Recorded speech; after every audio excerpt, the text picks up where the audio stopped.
Hi, my loves. How are you? Let me get Instagram going. Hello, everybody. Happy St. Patrick's Day. I'm wearing my green. Wearing my green. I'm a little Irish. Not a lot. Some.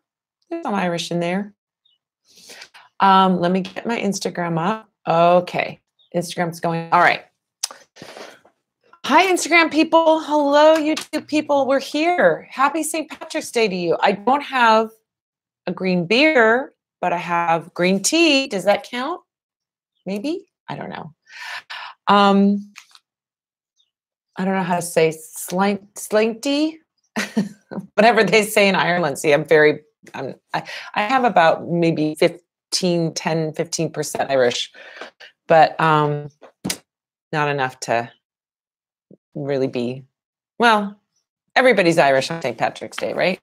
Okay, happy St. Patrick's Day to you. I hope you're having fun, being safe, having a good time, doing something fun and interesting. A couple of announcements before we get, well, first of all, what are we here for? If you don't know what we're here for, if you've never been here before, let me tell you. I'm on Instagram and I'm on YouTube, and I am answering your questions about magic, divination, law of attraction, spiritualism, you name it, you name it. So the early bird gets the worm. If you want a worm, or if you want to answer your question, get your questions in now, and I'll answer them going back and forth between Instagram and YouTube. It's kind of fun. Let me tell you about a couple things coming up. I might be coming to your town, maybe. Well, if you live in Los Angeles and you're going to be here next Wednesday, I am in your town.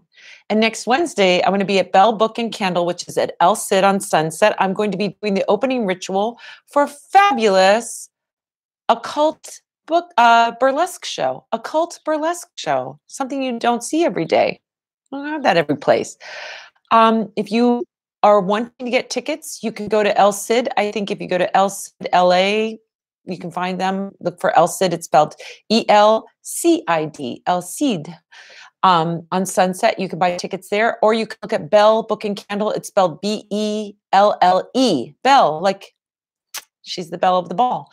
Bell Book and Candle. It's run by Princess of Hollywood. She's on Instagram as Princess of Hollywood. It's Pleasant Gaiman. She puts this on. It's amazing. She's amazing. The whole thing is going to be amazing. They're going to be giving away for the VIP tickets. They get a prize package, which is a little swag bag, which is going to have a bottle of my magnetic attraction oil in it, a full-size bottle, some other amazing things in it. There's tarot readers, there's all kinds of readings that go on in the patio. The theme of this one is sorceress, so it's going to be amazing. That's Wednesday, this coming Wednesday, the 20th, and you want to get your tickets early because it does sell out, and then oh well. So come on down for that.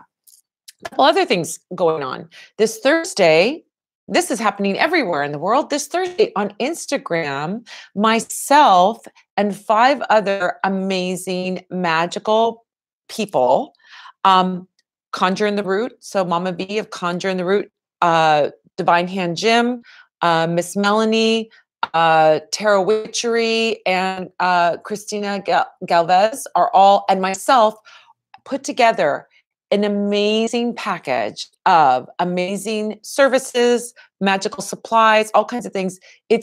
We looked at the value of it. It's more than $400 worth of stuff that we're going to be giving away on the spring equinox. We're going to announce that prize package, and we're going to be doing the drawing for the people that follow us and do all that stuff that you do on Instagram. The directions will be there, but we'll be announcing what's in the prize package, and the contest will be open on spring equinox. That's this coming Thursday. So if you want $400, more than $400 of amazing goodies from all 6 of us, it's a huge jumbo ginormous prize package that we're going to give away to one person. You will want to go to my Instagram, which is Madam Pamita. Check out my feed, and you'll see the announcement, the pre-announcement about it. You'll see who to follow. You can jump on it by starting to follow all of us, and then you'll get that announcement of it on Thursday from all of us. And then you can go ahead and do the things that you have to do, follow and tag your friends and all that jazz. And we'll announce what prizes we're going to be giving away. It is amazing. I want this prize. In fact, I should ask those guys, can I win the prize? No, I can't win the prize, but you will definitely want this prize. What else is going on? I am going to be in the UK for the month of April. If you're in the UK, maybe I'll see you. I'll be in London for a while. I'll be going around the country a little bit. I don't know what I'm going to do. I'm definitely touristing it up. It's like more vacation, but maybe there'll be a chance for us to get together and do a reading or something like that. So if you're in the UK, get in touch with me. Send me a direct message on Instagram and let me know. Maybe we'll figure out a way to get together. That would be amazing. June 5th, 6th, and 10th, I'm going to be in Denver, Colorado. Denver, I am coming to you. I love Denver. And I love people of Denver. I have many, many clients and friends and wonderful people in Denver. And I'm going to be at Ritual Craft, which is like this gorgeous, yummy, amazing witch store in Denver. It's worth a visit to Denver just to go to Ritual Craft for everyone. But I'm going to be doing 3 classes there, and I'm going to be doing readings, in-person readings there. I'll be teaching a class in a candle magic intensive. This is advanced candle magic secrets. I'll be teaching you how to do moving spells, multi-day spells, spells with multiple candles, how to use numerology, how to use colors and candles, and so on. I'm going to be teaching an advanced candle course there. I'm also going to be teaching a tarot and palmistry mashup with Divine Hand Jim Barker, palmist, and I are getting together and teaching the class that was a huge smash hit at PantheaCon. We're going to be teaching it at Denver and Ritual Craft. If you are interested in tarot, you know about tarot. If you're interested in palmistry, you know about palmistry. You will love this class because we take the two and put them together, and you will learn about the positions of the hands in the tarot, the positions of the hands in the tarot, and you'll find out what those mean in the Rider-Waite-Smith deck. It will blow your mind. It is crazy good. This class, everybody that saw it at PantheaCon was raving about it and freaking out about it and how good it was. And it is taught nowhere else. We are the ones that discovered it. No one else knows these secrets. We are the ones that figured this out, and we're the ones that are teaching this class. You can get that nowhere else but with me and Divine Hand Jim. On the 10th, I'll be teaching a class in making this natural incense cones, how to make incense cones, not sticks, but the joss sticks that are just long, skinny incense cones, and how to make resin-based loose incense. I'm going to be teaching a magical incense course where you make magical natural incense, all from all natural ingredients, super infused with your power. If you've never made incense before, you don't know what you're missing, kid. Making incense and using it magically is powerful work. So we're going to talk about how to use incense magically. It's going to be amazing. You're going to walk away with some beautiful loose incense, resin-based incense, and some incense cones that you can burn on your altar. You can do your magic and all your stuff with them. It's going to be amazing. June 7th through 9th, I'm going to be also in Denver at INATS, which is a trade show. But if you happen to be going to INATS, I'll be there. I'll be in the Wiser booth. I'll be doing readings, giving little mini readings there in the Wiser booth the 7th to 9th of June. July 27th and 28th, I'm going to be in Boise, Idaho for Goddess Fest. We're going to be maybe teaching that palmistry tarot mashup class, maybe teaching some other things, not sure yet, but I'll definitely be at Goddess Fest. And then August, I'm going to be in Seattle, not sure where, what, all of that area, what we're going to do there yet, but that's the plan. Somewhere in there, probably in July, I'm going to be going to Serpent's Kiss in Santa Cruz and doing readings, maybe doing some readings, definitely teaching a class up there. More information about that coming up. So hope I see you. If you have a town you want me to visit, oh, and by the way, still working on the East Coast thing, probably for September. We're figuring that out. I'm doing some East Coast dates. So if you are on the East Coast, I want to go, definitely going to be Catland because I love them. And I hope they love me. I think they love me. They said, come back again. Love to go to Catland in Brooklyn. So we'll probably figure out something for that and something for some other cities, Boston, maybe Salem, who knows, some other cities around there. Beautiful, beautiful Matt Oren, who's an amazing witch and psychic himself. He's fabulous. He's going to be helping me figure out some dates. So there'll be some fun things going on the East Coast in the fall. So anyway, that's my big announcement of all that's going on. Sorry it took so long. There's a lot going on and I want to make sure you know about it. All right, so let's look at some questions and see what we've got going on here. Usually I start with YouTube. Today I'm going to start with Instagram. I'm going to spin the wheel and see what we've got here. Hi, everybody. My voice is a little rough because I love witch and vulgar shyness. Oh, cutie pies. Those are my cutie pies in Brooklyn. They were at my last Catland thing. My fave time of the week, says Team Meeps. Cute. You guys are so cute. All right. So anyway, hi, love. How are you? Should a person give up on a petition when it seems like nothing is going in that direction? This is after many avenues of magic, several avenues. Should a person give up on a petition? I think there's a kind of a thing where I'll tell you my personal belief system, which you can take or leave. Everybody can take or leave what I say. Nobody has the Bible on anything. Even the Bible really isn't the Bible on everything there is to know. And so when we take something like like something like magic, I will tell you my philosophy and where I'm coming from, and then let you absorb it and use what works for you. Here's what I do. I am very much a proponent of, I'm a new thought spiritualist. What does that mean? A new thought person is someone who believes in the power of your vision and your thought. How you focus, how you think is what drives something forward. So let's say an example, we'll use an example. Let's say I had an intention or a wish for a certain person to fall in love with me. Let's just say that was my wish. I want Joe Smith to fall in love with me. I want, Kathy Jones to fall in love with me. I want that person to fall in love with me. I like to dig down deeper to what it is that I really want. Do I want that person, or do I want happiness?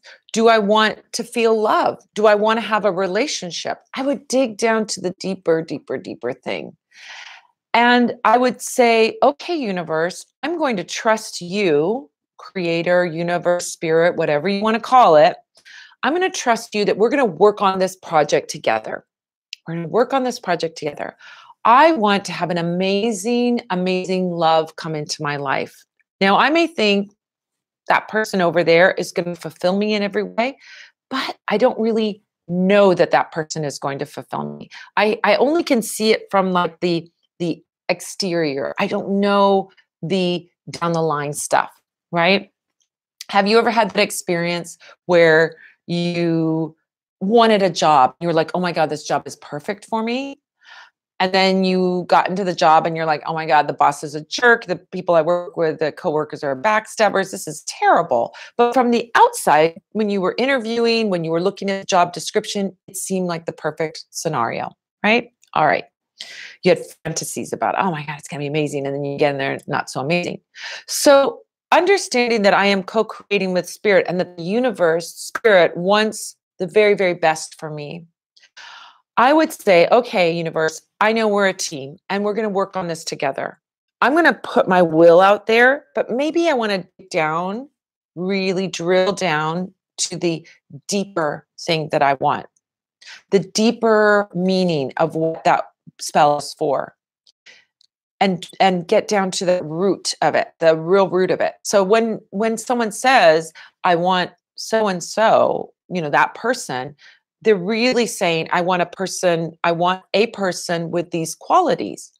So to backtrack, if I were working on getting, let's say, that person to fall in love with me, and it wasn't opening up for me, I would start to go like this. Well, maybe I want a person with those qualities that I see in that person over there. And maybe what I want is happiness and love and to be adored and to have a beautiful relationship and be with someone who I admire, who admires me. Maybe that person can't offer that to you. Maybe that person doesn't have the capacity to bring you all the happiness that you are so very deserving of. So I would maybe alter my spell work. I wouldn't give up on my spell work, but I would alter my spell work to reflect the deeper wish, to have a person that loves me, or to have the job that fulfills me, or to have the health and happiness that I desire, or to have the security or the abundance or whatever it is that's really at the root of what it is that my spell is for. And so it's not an abandonment so much as a reconfiguring of your spell work. Does that make sense? I hope that makes sense. So do some self-reflection. Look within you. And when you're doing a spell that the door doesn't seem to be opening on that spell, don't give up on that dream, but get into the place where you're getting to the real root of the dream, the real juice of the dream, which is to have the amazing career, or to have the flowing prosperity, or to have the health that you want, or to have the success that you want, or to have the love that you want, and get down and start doing spell work around that, and then see what comes to you. Because in my practice, trust the universe that we are co-creating, and the universe knows when I express something what it is that I want. And if a door doesn't open, if I'm knocking on a door, that means that what is on the other side of that door isn't a match for what I'm actually asking for. It's the universe doesn't deny us. The universe doesn't punish us. It knows when we set out a strong intention, here, I will take you to that beautiful thing that you want.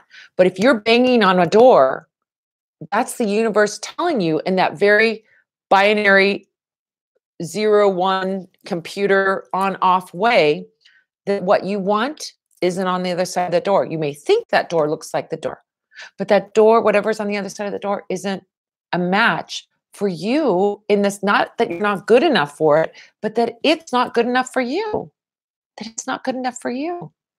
And then a closed door is as valuable as an open door. I don't want to waste my time on something that's mediocre or terrible. I want the best. I want the best. So I open and I get into a very allowing state to allow that best to come through me by just trying the door handles of every door that I come across that looks like it might be the door. So that's how I would approach the spell work. I wouldn't abandon and go, well, screw it. I would say, okay, let me do a different kind of a spell that gets really to the core, to the root of what it is that I'm wanting, and start focusing on that work. And give myself the very, very best. Why not? You deserve it. You deserve it. So that's what I would say. All right. Let's look at what we've got going on YouTube. Hi, hello, Nina. Nina Martin says, has a very important, intense question. After being sexually abused or assaulted, what would be a good way of energetically cleansing oneself of the predator's energy? I feel they're energetically still within me. That's a very that's a good question, because I think there is a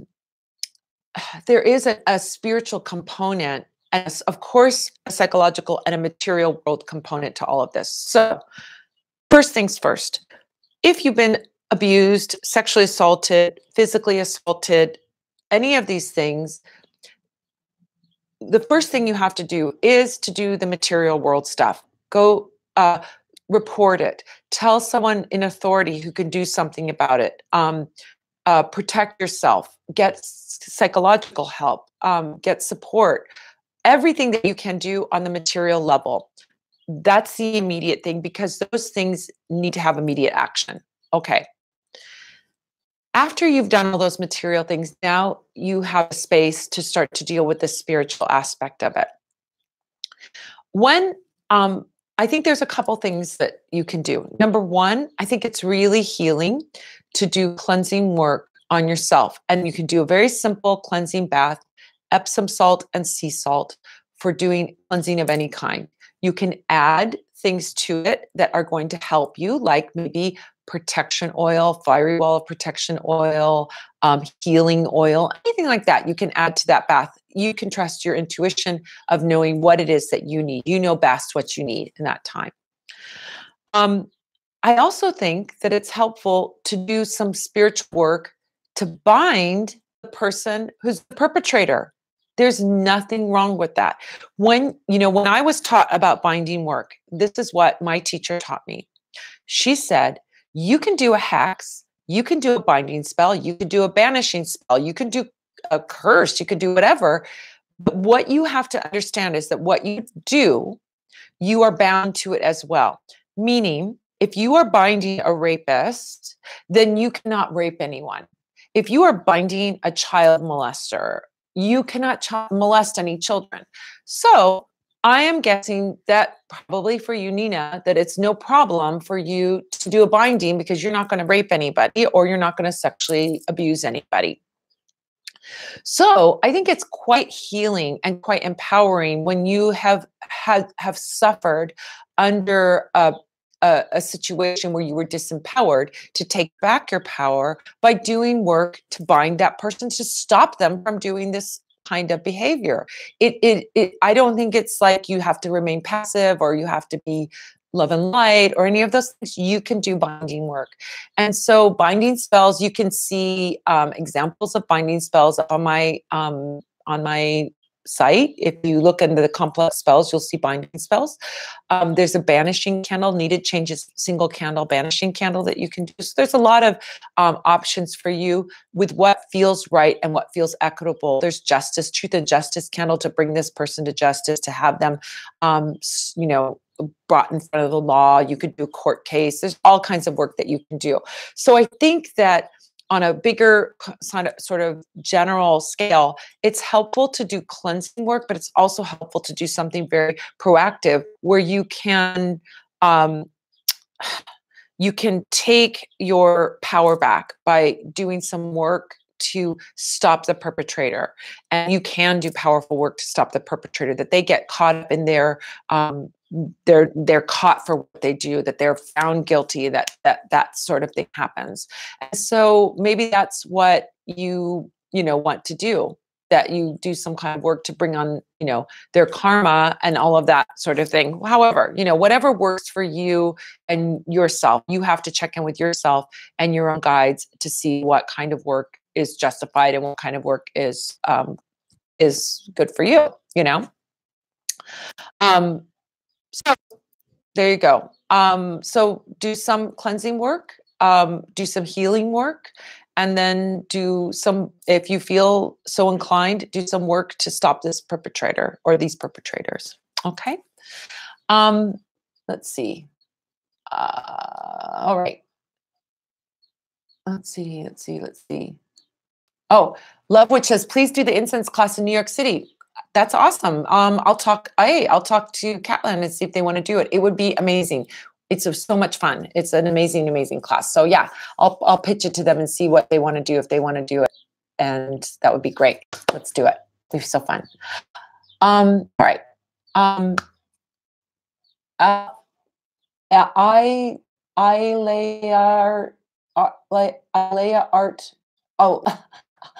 sorry. Ayla Earth Children says, yay, Seattle. Yep, coming to Seattle. Very excited. Divine Hand Gym is up in Seattle. So I'm gonna come up there and do something up there. Come to Dallas. Oh, I am coming to Dallas, but I don't have my dates yet. B Magazine Edits. I am coming to Dallas because I'm going to be coming to Soultopia, but we haven't set up our dates yet of when I'm going to be coming. But they are very excited to have me come. So I will be coming to Dallas. So Texas people, yay. I will be coming there. So stay tuned for that. If you want to know where I'm going to be, if you ever want to know, of course I announce it on Instagram. I do all the things on Instagram, Facebook too. Sometimes people don't see it on Facebook. But you can always go to parlorofwonders.com, go to events/author, and you'll see a list of what's confirmed and where I'm going to be and when I start to have dates. So you'll see that. All right. Okay, Willow Moon 33. What kind of spell to do to get a great job fast? Thank you. Okay, job work is pretty straightforward work to do. There's steady work oil. There's a steady work candle. You can work with the oil and put it on yourself every day. That's one of the simplest, easiest things that you can do. Get steady work oil, which is available on my site. Put a couple drops on your hand and put it on yourself every day with that prayer or that intention that you activate and bring in that job quickly, that you activate that job coming in, that you do that. That's like a super simple, fast, easy way to do it. You can also set a candle. There's a vigil candle that's called the steady work candle. You can set that vigil candle. Now, if you want to do like a little more complex, like doing that vigil candle, here's what I would recommend. Get yourself a piece of paper. You're going to make a petition paper, but it's going to be a list of 21 qualities of your perfect job. What is it that you want in a job? What are, again, drilling down to those deeper things. Don't say, I want to get the job, being the manager at the such and such place. You could do that, but what would even be more powerful and better would be for you to say, I want a job that's close to home, or where, I work with nice people, or that I work in this industry, that I have, hours that work with my schedule, that I make this amount of money, so that you can sort of put the qualities of the job without getting so specific. Most definitely, if you are on track to get a job at a certain place, you could do a spell, you could do a candle. I want, the manager job at the Apple store on the 3rd Street Promenade in Santa Monica. If that's what you want, great. You can put in it. And if it's already sort of, you're applying for it, it seems like it's moving and you want to give it a push, fabulous. But if you're at this place where you're kind of open and anything is possible, then what I would do is list the 21 qualities of your perfect job. Fold that petition paper forward you, place it under a steady work candle, wear your steady work oil every day with that affirmation, that prayer. I have an amazing job. I have an amazing job. And in your mind, you're visualizing all those qualities. Super easy to do, not complex, quite powerful. And I think what opens up that power is, again, getting to that very open space where you're talking about the really important qualities that are important to you, right? Whatever's important to you, and what kind of work you want to do, what kind of environment you want, what kind of people you want to work with, what kind of pay you want, et cetera, and really strongly put that intention out there and keep that energy going by wearing the oils. Okay. Super simple. Hi. Okay. Wen has a question over on YouTube. Hi, Madam Pamita. How come my voice sounds so funny? Yesterday, I got to say one little digression here. I went to a friend's birthday party last night and we were playing music and singing, and I was singing, and I think that's why my voice sounds all husky today. Very sexy voice today, because I was singing. We were having fun singing and playing yesterday.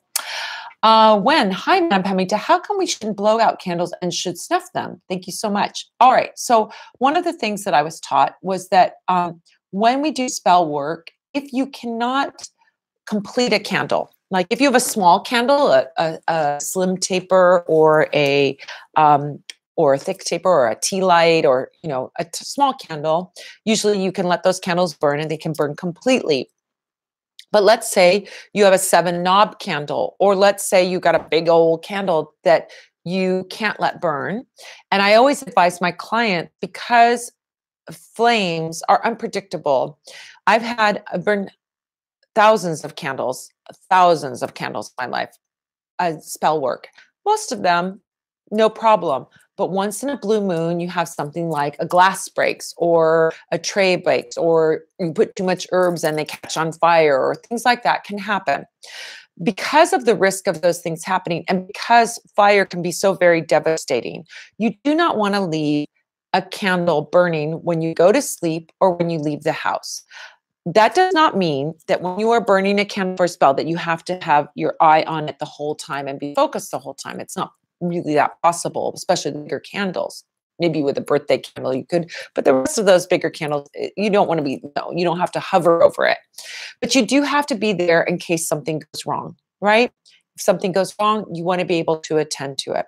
So the way I was taught was, if you wanted to put a candle on pause, right? Just like you are listening to a book on tape or a song, and you want to pause it so that you can take care of something else and then come back and pick it up right where you left off. You snuff the candle out. You don't blow it out. Think about that idea of the blowing. The blowing is pushing something out there. There's quite an active part of that. And blowing ends the work. It is an action of ending something, right? That doesn't mean you can't blow out candles on your birthday. I mean, it's fine. That's the ritual, and that's what we do on our birthday. But for spell candles, I don't blow them out. And when it comes time to go to bed or leave the house or leave my shop, the altar on my shop, I, with a conscious awareness, snuff the candles out, and with the intention that I'm putting that work on pause for now. It's going to hold the energy, retain the energy, because that snuffing action has a kind of a retaining quality, right? You're just gently putting a cup or a snuffer or a, whatever, or pinching. It's gentle. It's not ending something. There's not an active force going at it. You're pausing it. And then when you come back again the next day, you wake up the next morning, you can relight it. It is mainly for the sake of safety, because to let a candle burn unattended, you know what? Maybe 99.99% of the time, nothing's going to happen if you do that. But there's that 1.001 or 1% or a tenth of a percent chance that there could be a problem with that candle, and you need to be nearby. You don't want to burn down your house. You don't want to burn down anyone else's house. You don't want to, have that devastating effect. So we want to be safe as we're doing our work. We just don't leave candles unattended, because stuff can happen. It's happened to me, but I've always had candles. I've always been nearby when it's happened. So I've been able to take care of it. Right. So that's why you want to be around when candles are burning, and you want to be awake when candles are burning. I don't want to hear a story of something happening to one of you because you let a candle burn overnight. Not a good story. Not what I want to be your story. So that's why I show you how to put them on pause without ending them, without blowing away the effect. And then when you wake up in the morning, you light them again. There's also, I have to say, something quite powerful about continuing that ritual by saying your words of power, saying your words of intention as you're relighting your candle, right? You get to say your affirmation again. So it's a positive. It adds more juice to your spell, because you're going to need to relight it again, reignite it again. So that's why you do it. You may have another method. You may learn from another teacher who says something else. That's all right. That's all good. You don't have to follow my way. You could do someone else's way, but this is the way I teach. This is the way it always has worked for me. And I've been burning candles for decades now. And so, you get someone who's a little experienced telling you, I think it's a worthwhile thing to take into consideration. All right. Let's see. Let's see what we got over here. Okay. D magazine edits. What are some helpful herbs to add to a do-it-yourself Cleo May candle? Let's talk about Cleo May. So concept of Cleo May comes to us through like commercial hoodoo. What do I mean by commercial hoodoo? I mean, Cleo May comes to us through the catalogs that were selling products, hoodoo products and rootwork products commercially. So Cleo May started out as an oil, a perfume, and some product that you would use to attract, right? So now what does Cleo May do? What is Cleo May used for? So Cleo May is used for spells where you want generosity.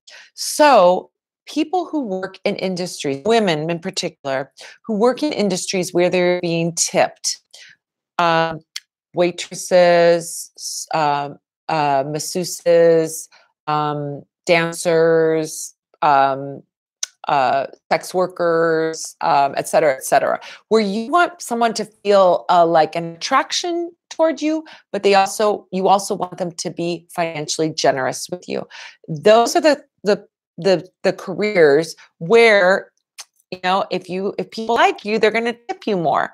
And so working with Cleo May is to get people to be attracted to you, to like you, and to be generous, to show that attraction through financial generosity. Now, does that mean, well, Cleo May is only good for people that are professionally getting tips? No. If you want to have your spouse or your partner or your lover or the people that you're dating, or you want to attract in a romantic partner who is generous. So you've got a partner not very generous with you. You want them to be more generous. You wear Cleo May oil. If you are wanting to attract in somebody that's going to financially support you or take care of you financially as well as love you, then you would use Cleo May oil.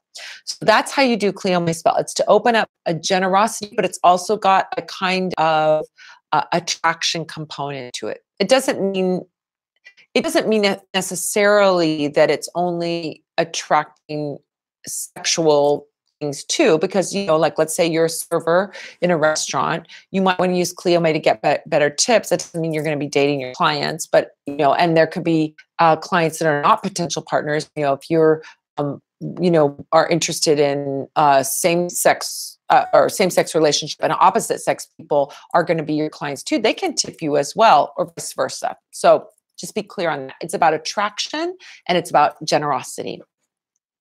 But it does have kind of component that feels like, oh, there's like this. And I think for most people, if there's a potential for some kind of more physical attraction, that will show up too. Doesn't mean you have to do anything about it, but it's there. All right. So how to do Cleo May work? So Cleo May work is attraction work. So if I were going to do a Cleo May candle, a do-it-yourself Cleo May candle, first things first, I would start with I'd start with a green candle, because if your primary concern with Cleo May is to get money, then I would start with a green candle, which is about prosperity. Now, I might add red support candles because kind of the attraction is maybe secondary, but financially green is the color, and that's the primary purpose of Cleo May. Now, what kind of oils would I use? Well, there's Cleo May oil. You can use that. You can use magnetic attraction oil, because magnetic attraction oil is for attracting things too. And then what herbs would I use? Well, I would use financial herbs, and I would also use attraction herbs. Well, guess what? There's one herb that is used for attracting money and is used for attracting attention, affection, romance, and all of that stuff. Do you know what it is? Patchouli. Patchouli is used in money spells, and patchouli is used in love spells. So if you use patchouli on your candle, or you use patchouli oil, or you add patchouli oil to your spell, or you do any of the above, you are adding both the component of the generosity and the attraction. So there you have it. Super simple. Use those things. Sprinkle a little patchouli around the candle, or a tiny bit on the candle, and you've got yourself a really very on point Cleo May candle. Do it yourself. Now, you could use a red candle if you wanted to, but because the financial aspect is the primary one, I'd use a green one. So there you go. All right. Vivian says, hi, Madam Pamita. So happy to see you. Happy to see you too. Do you know anything about lifting a curse from another lifetime? Thank you. I do past life work. So in doing past life work and doing curses from past life, I think first things first, you have to get into what the curse is from the other lifetime. So I would recommend either doing a past life reading where you delve into that lifetime, or a past life regression. What's the difference? Past life reading is somebody reading for you. So for example, I don't do regressions for people, but I do past life readings for people. So clients will come to me, they'll present me with a problem, an issue, a person, a time period, or just be very open about it and say, I want to do a past life reading. Let's find out about, I feel like I might have lived in France in the 1700s. Can we take a look at that? Then we'll take a look at that using cards and channeled information from their Akashic record. And I can tell them about that lifetime, what happened in that lifetime, and so on. But we can also approach it from the sense of like, oh, I feel like there's some curse energy on me from a prior lifetime. Let's look at that. And we can go into that lifetime to see what that curse was about, where it came from, and so on. So I think with any kind of working where you're getting into, like, I need to do some magic, but I'm not quite sure what is going on, you need more information. Think of it this way. You don't call up the doctor and say, I have a cough. Can you give me some medicine? The doctor needs to look at that cough. Is it pneumonia? Is it the flu? Is it just a regular cough? Is it TB? We don't know. And over the phone, you're not going to know. So you go to the doctor to get a checkup to see what is going on, so the doctor can give you the appropriate medication and treatment, right? Same thing with what's going on in your life spiritually. You go and get a reading from a trusted reader to find out exactly what the source of all of this stuff is, and then you can know what spell to do. So there's not like just like, hey, this is the one way to lift a curse from a prior lifetime. You have to know what what lifetime was it about? Does it have to do with someone that you are encountering now, but that you had a prior lifetime in the past life, or what the heck is going on? So the very, very first step is to go get a reading from a trusted reader to assess the situation. Once you have done that, if that reader is a root worker and they know how to do spell work, then they can advise you on what kind of work you need to do to remove and lift that curse from the other lifetime. If they are not, then you can take your reading information and go to a root worker and have them, advise you what to do. So there's not like a one way to do it. Just like there's not one way to treat a cough. We have to see what that cough is about. And so the place that I would start with any kind of sense that you have or information or downloads that you've gotten that there's some kind of some kind of past life curse, is that you need to go and find out what exactly this is about. Where did this curse come from? What was done, and so on and so forth. And that can be found out in a past life reading. Okay. Or you could do past life regression and go back to that lifetime. So for past life regressions, you go to a hypnotherapist, a hypnotist, somebody that's going to take you back, that you do a kind of guided meditation and you go back and you see it. For a reading, you just go to the reader and then they check in with your Akashic records and they tell you about what past life you lived. I've done both and both are amazing. And that's the way to find out about that. Okay. Let's look on Instagram. Oh, you guys are so cute with your little waves and your hearts and you're so cute. Avon said, lady says that makes sense. Thank you. I'm glad you got some good information, sweetheart. So, I'm glad that was good for you. And Willow Moons, I love that. Good. All right. Let's see. Oh, Creme Fatale. Hi. You have to check out Creme Fatale. A beautiful drag performer. Amazing blue hair in your profile picture too. Peruvian Bella. Do you sell any products for spiritual bath? Some conjure person told me not to put the herbs and stuff over my head. It's too powerful. Only to scrub down from the neck and lay in the tub. So do I sell products for spiritual baths? Yes. I also teach you how to make your own spiritual baths. If you go onto my site and you go onto instruction, you'll see how-to videos, and under how-to videos, you'll see a video on how to make a spiritual bath. So watch that video. You'll see how to do it. If you want a bath that has a little more depth to it, a little more oomph to it maybe, then you can order a pre-made spiritual bath. Now, a pre-made spiritual bath can be put on your head. Remember, a spiritual bath, if you were putting it in a bowl and pouring it on your head, you can do that, but you're pouring salt on yourself, so you'd probably want to rinse it off of your head. You wouldn't want to leave salt water on your hair and on all of that. I don't think that would be great for anybody. So you can pour it on and then rinse it off. Remember, this is like you're washing something off. So I don't know what that conjure person is putting in their bath.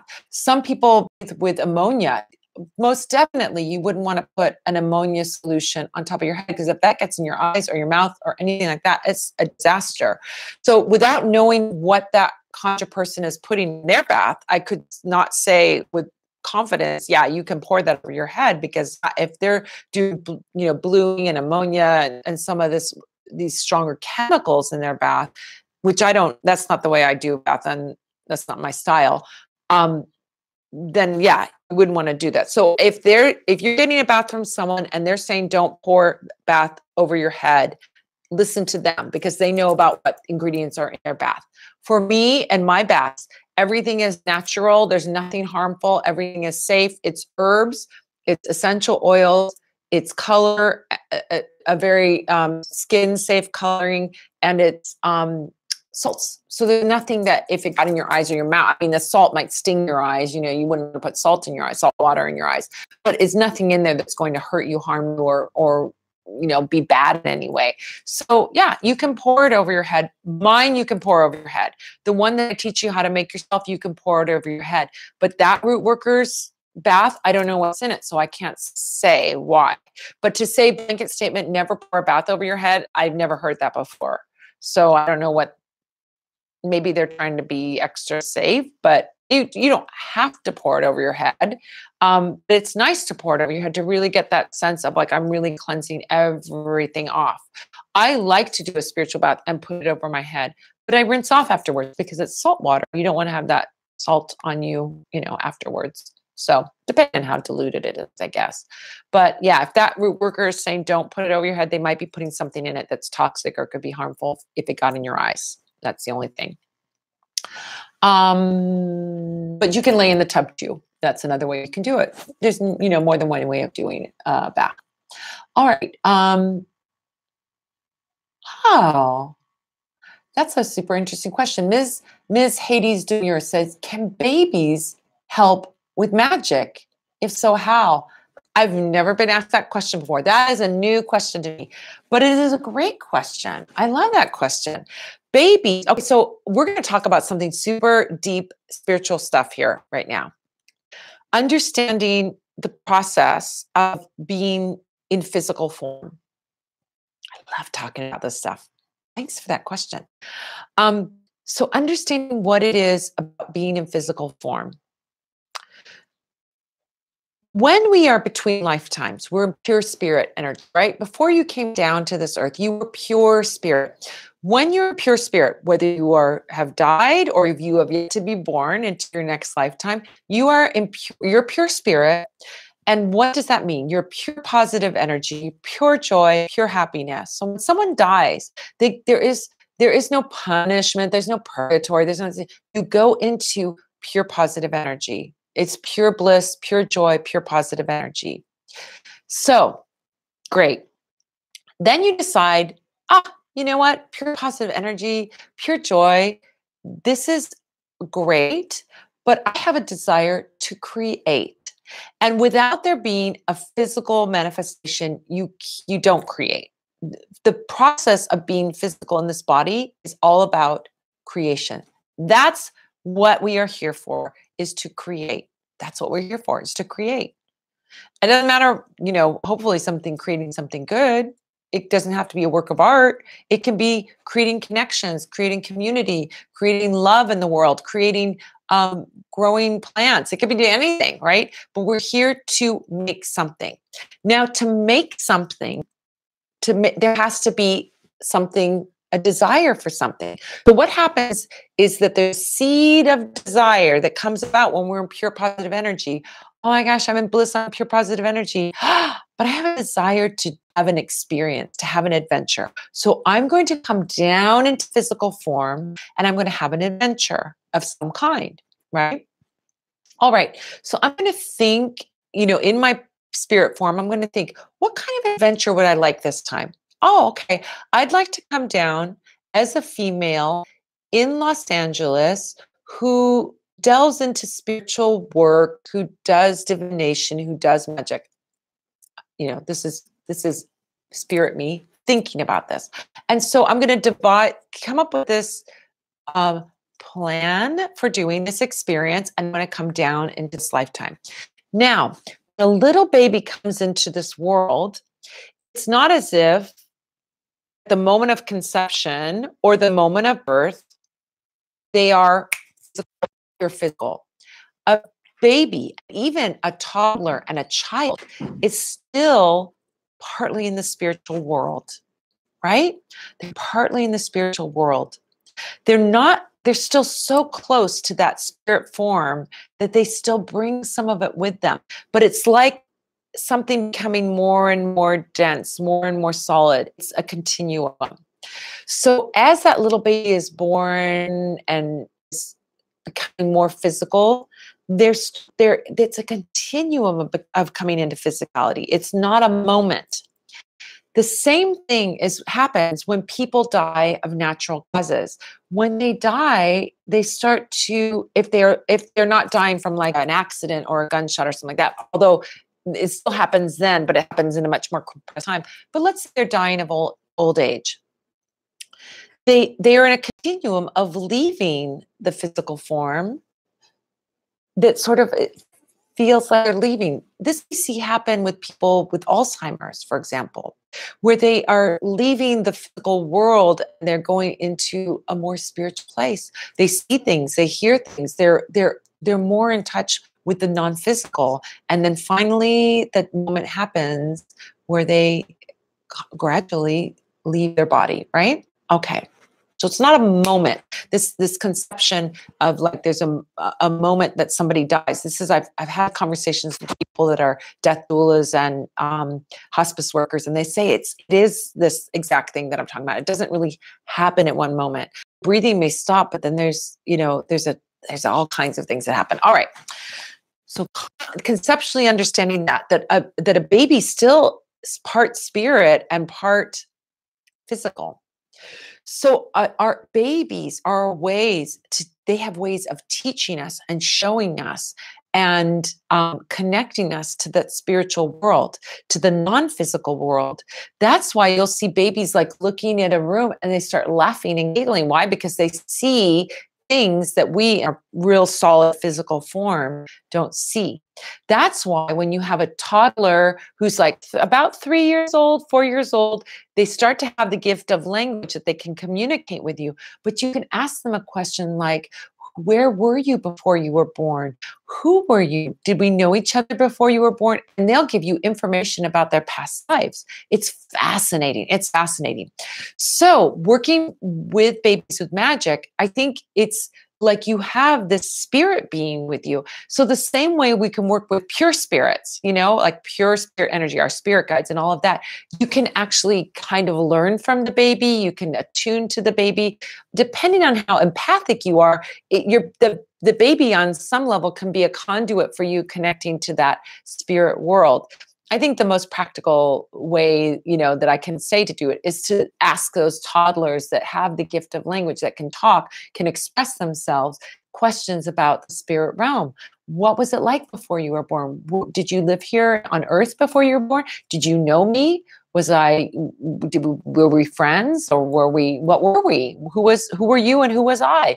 You can ask those questions of little children. And as far as little babies, though, you can get into that whole connection to spirit. So there are magical ways that you can work with babies. And that's why, and like folk magic, babies are that liminal part spirit, part physical. So there's lots of kinds of magic about protecting babies from, from kind of spiritual things. So for example, wearing amber beads was something that they would put on little babies. They'd put amber beads on a little baby to protect that baby in their kind of quasi-physical, quasi-spirit form. So, and put coral beads on a baby's bassinet and things like that. So I think that you can sort of organically connect to the spirit world through babies and seeing things through their eyes and empathically intuiting messages, doing ESP work with them and all those kinds of things where you're psychically getting messages from them and transmitting messages and all kinds of magical, mystical things that you can do with babies. So it's really great. Perfect. Okay, so on Instagram, how do you feel about evil eye ritual oil for protection for empaths? So the Theta Bloom says, how do you feel about evil eye ritual oil for protection for empaths? Evil eye is something that, understanding what evil eye is. I did a whole podcast about the evil eye. Evil eye has some traditions, some cultures, other cultures don't have evil eye. It's kind of all over the place. So if you have a culture where you have a tradition of protecting against evil eye, then your evil eye oil is something that's going to be great. It's going to be evil eye jewelry is great. If you don't have that tradition or it's not something you groove with or whatever, then I don't think it's something that affects you, if it's not like, but if you evil eye stuff, I think people who experience evil eye know they're experiencing evil eye. There's some people that can move through this, plane with a whole wall of protection about it and never experience any evil eye stuff. So I think it's sort of something that you have to judge for yourself, whether that's something you need. I don't think I would say a blanket statement that everybody in the world needs to be using evil eye jewelry or evil eye oil. I think you have to sort of assess and judge, like, for yourself, is this for me or is it not for me? And then certainly working with some, legitimate evil eye oil would be great. Judging oils. Does it have herbs in it? Does it have essential oils in it? If it does, you got something that's made with conscious intent. If you're just getting a bottle, a dollar bottle of some perfume, it may or may not have power. I don't know. So I would start to look first to see. I think seeing herbs in a bottle is a good sign. When you see some kind of vegetable matter in a bottle of oil, you know that it's got some power of those herbs that you can see. And if you can see the herbs, then you know that there's something there. There's definitely some conscious awareness. So I think you're in good shape when you see oils with herbs in them. All right, we're at 5:55. Everybody here in LA on the West Coast, make a wish. 5:55. Don't forget this Wednesday, I'm going to be at El Cid for Bell Book and Candle, and I think there's maybe a few more tickets left. I'm not sure if they're sold out, but you can find that by going to Bell, Belle, Book and Candle. If you look at that online, you'll find out where to get tickets. It's Wednesday night in LA at El Cid on Sunset in Silver Lake. It's a great place, super cool. Burlesque and tarot readers and all kinds of fun magical things, spells, and all kinds of good stuff. Giveaway on Instagram. Head over to Instagram. If you're not on Instagram, you won't ever seen on Instagram. I've seen tons of magical giveaways. It's like a book here, a free reading here, a la la la here. This one is 6 people giving away an amazing prize package that's worth over $400, $400 of gifts and services. We're going to be announcing it on Thursday. You'll get to see all that it is, but head over to my Instagram, look at my feed. Go to Madam Pamita on Instagram, look at my feed, and you'll find out how you can participate, how you can be part of it. But you'll see the announcement about it, and you'll want to start to sign up for those people so that you get the announcement ahead of time and you'll know when it is that it's happening. You'll do everything that you need to do. I think it's just, tagging your friends, subscribing to the 6 of us. You'll meet some amazing other, root workers and magical workers and divination people besides me. So it's a win-win. These are colleagues of mine that we work together. We have an amazing relationship and we made this great prize package for you. So I'm super excited about that. I hope you'll subscribe to them because they're amazing people and you'll get amazing things from their feed anyway. So it's a win-win for everybody. And I'm going to be coming to Denver in June. So Ritual Craft. Keep forewarned. I'm telling you, people of Denver, and I'm not making this up. I'm not hyping this up. Last time I was there, I had a 40-person waiting list. The class was sold out, and we had 40 people on the waiting list. Obviously, 40 people did not get in. So I want you to sign up for these classes early. Please do it early. Please, please, please, because I will not be able to let any more people in than the allotted number. And these classes will most definitely sell out, and I don't want you to be disappointed. So sign up for those classes now. You'll have your space reserved. We'll be all set. We'll see each other. We'll get to hang out. We'll make some incense. We'll make some advanced candle magic. We'll learn about palmistry and tarot. We're going to have an amazing time together. So please sign up early for those because they will sell out, and I don't want you to be disappointed if you go last minute. Okay. Alrighty, my loves. I guess there's time for one more question. Let's see what we got here.